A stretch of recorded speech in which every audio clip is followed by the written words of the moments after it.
Madam. ও madam. হ্যাঁ, সারাক্ষণ আমি আপনার সাথে উঠা বসা করি, আপনার সাথে ছায়ার মতো লেগে থাকি আমি, কিন্তু আপনার ব্যক্তিগত জীবন নিয়ে আমি কিছুই জানি না ম্যাডাম। আমি কি কিছু জানতে পারি না ম্যাডাম? না জানতে পারো না। আমার ব্যক্তিগত কথা কেন আমি তোমাকে বলবো? শোনো, তোমার কৌতূহল আছে সেটা ভালো, কিন্তু এত কৌতূহল থাকাটা ভালো না। আপনার বিষয়ে কিছু না জানলে আমি কিভাবে আপনার পাশে হাঁটবো আমারে বলেন তো? আমি তো মরিচিকার পিছনে ছুটতে চাই না ম্যাডাম। এই আমি মরিচিকা? তুমি যাও তো, আমার সামনে থেকে যাও। তুমি তোমার কথাই না এক্সট্রিম পর্যায়ে চলে গেছো। আমি তোমার সাথে কোনো কথাই বলতে চাই না। তুমি এমন ভাবে কথা বলো না, মানে শরীরে রাগ ধরে যায়। আপনি যদি আমার সাথে কিছু শেয়ার না করেন আমি কিভাবে আপনার জন্য পাত্র খুঁজবো বলেন তো? হ্যাঁ, আমি কোনো ভালো ছেলে যদি পায়াও যাই তার কাছে কি বলবো? নোমান সাহেবের ভাগ্নি লুবনা, তার বাপ নাই মা নাই, সেটা এতিম, মামার কাছে থাকে, আমার মতো একটা ড্রাইভার পালে, এগুলো বলবো? এই, আমি তোমাকে ঘটকালি করতে বলছি? একবারে মাতব্বরি করতে বলছে কে তোমাকে? আমি তোমাকে কখনো বলছি রাজীব আমার জন্য একটা ছেলে খুঁজে দাও?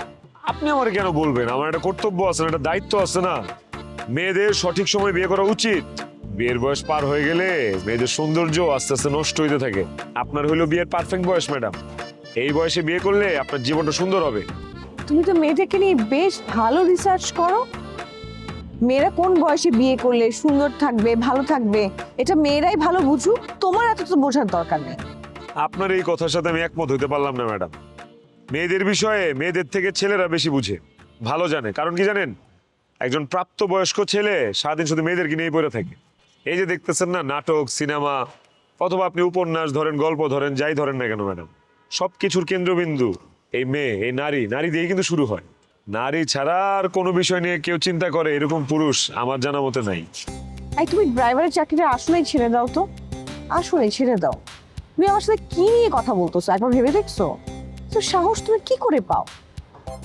অবশ্যই এখানে আমারও দোষ আছে। আমি তোমাকে অনেক বেশি প্রিভিলেজ দিচ্ছি, যার কারণে তুমি আমাকে পেয়ে বসছো, আমাকে বন্ধু ভাবা শুরু করছো। না না ম্যাডাম, মাস্তাক ফিরলাম, আমি এত দূর ভাবতেই পারিনি ম্যাডাম। তো অনেক দূরের চিন্তা ভাবনা, লেখাপড়া কম তো ম্যাডাম, মানে এত বেশি ভাবলে যন্ত্রণায় পড়তে হবে পরে।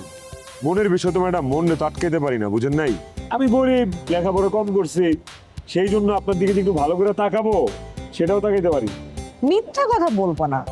তুমি 24 ঘন্টা আমার চোখের দিকে তাকায় কিন্তু কথা বলো। তোমার চোখে তো দুষ্টুমি লুকায় আছে। হায় হায় হায় হায় ম্যাডাম, আপনার কথাবার্তা তো আমার প্রেমিকার কথাবার্তার সাথে মিলে গেল। আমার প্রেমিকা আমার সবসময় বলে আমার চোখ, মুখ, কথাবার্তা এগুলো নাকি মেয়েদেরকে অনেক বেশি আকৃষ্ট করে। আমার প্রেমিকা আমার হাসি দেখে তো পাগল হয়ে গেছে।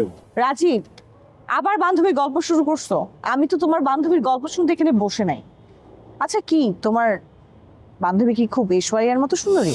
আরে কি কর ম্যাডাম, ঐশ্বর্য ঐশ্বর্য ঐশ্বর্য ভাত আছে আমার প্রেমিকার কাছে? হ্যাঁ, ঐশ্বর্যের তো অনেক খুদ আছে, আমি নিজে ধরতে পারবো, কিন্তু আমার প্রেমিকার এখন পর্যন্ত একটা খুদ আমি ধরতে পারি না, এত সুন্দরী সে। বাবা, তো এত সুন্দর বান্ধবী পেলে তুমি এখানে আসছো কেন? এখানে ড্রাইভারি করার কি দরকার? তুমি গ্রামে চলে যাও। ফার্দার আমার সামনে তোমার বান্ধবীর গুণগান করবা না।